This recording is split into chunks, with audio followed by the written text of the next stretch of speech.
আমার এই ভিডিওটি যারাই দেখবেন শেয়ার করবেন। দেখেন, আমি রাশিয়ার ভক্ত বা পুতিন কাকুর ভক্ত, কিন্তু যখন বাংলাদেশকে নিয়ে, বাংলাদেশের জনগণকে নিয়ে কোনো রকম ঘটনা করা হয়, আমি সেটার বিপক্ষে অবস্থান নেই।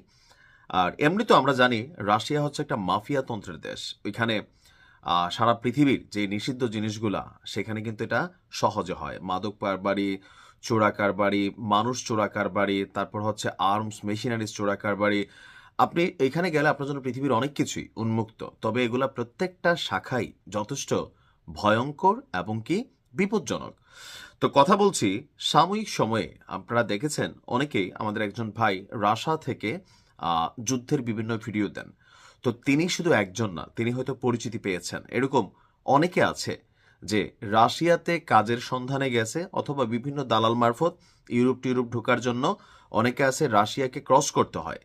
তো যখনই রাশিয়াতে তারা যাচ্ছে, সেখানে গিয়ে নতুন এক ফাঁদে পড়তেছে।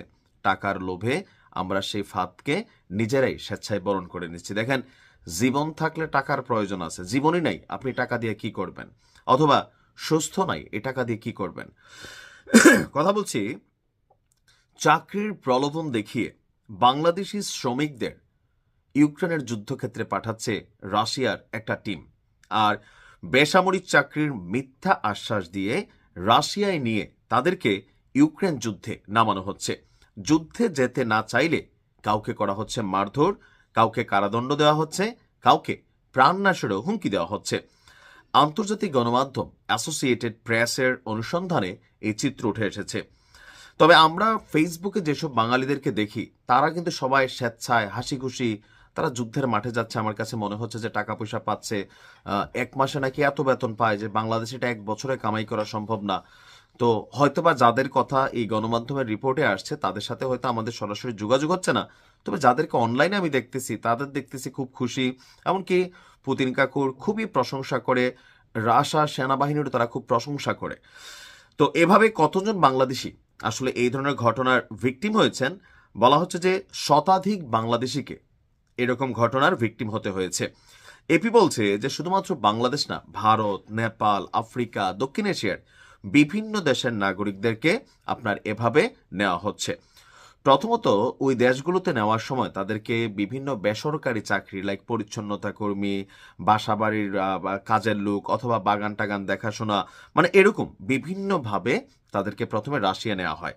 তো এর মধ্যে আমাদের বাংলাদেশের একজন ভাই, ওনার নাম হচ্ছে মাকসুদ, তিনি বলছেন যে মস্কো পৌঁছানোর পর তাদের রুশ ভাষায় লেখা কিছু কাগজে সই করানো হয়েছিল। পরে জানা যায় সেগুলো ছিল সামরিক চুক্তি। এরপর তাদেরকে সেনা ক্যাম্পে নিয়ে ড্রোন, যুদ্ধ, অস্ত্র ব্যবহার, প্রাথমিক চিকিৎসা, এই সব কিছুর প্রশিক্ষণ দেওয়া হয়। তো এক পর্যায়ে সেখানে থাকা কয়েকজন বাংলাদেশিরা আপত্তি জানালে রাশিয়ার কর্মকর্তারা বলে, তোমাদের এজেন্টই তোমাদেরকে এখানে পাঠিয়েছে, আমরা তোমাদের কিনেছি। অর্থাৎ বাংলাদেশ থেকে যে চক্রটা রাশিয়াতে বাংলাদেশের মানুষগুলোকে পাঠায়, তারা কিন্তু জানে যে এই ভাইগুলো গিয়ে সেখানে রাশিয়াতে যুদ্ধ করতে হবে। দ্যাট মিনস ওইখানে যাওয়ার পর তার আপনার হাতে কোনো অপশন নাই, পালানোর সুযোগ নাই, না করার কোনো সুযোগ নাই।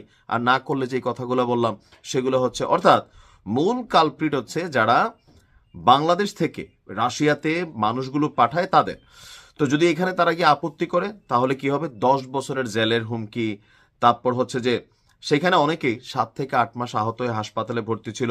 এমনকি অনেকে সেখান থেকে পালিয়ে গিয়েছে, দুই একজন মারাও গিয়েছে যুদ্ধ করতে গিয়ে। অর্থাৎ সবকিছু মিলিয়ে আমরা দেখছি লক্ষ্মীপুরের অনেক পরিবারের বক্তব্য যে তাদের অনেক পরিবারের সদস্যদের খোঁজ নেই। তো আমার কাছে মনে হয় আর কি যে যারা রাশিয়া যাচ্ছেন এই মুহূর্তে যাওয়াটা উচিত না।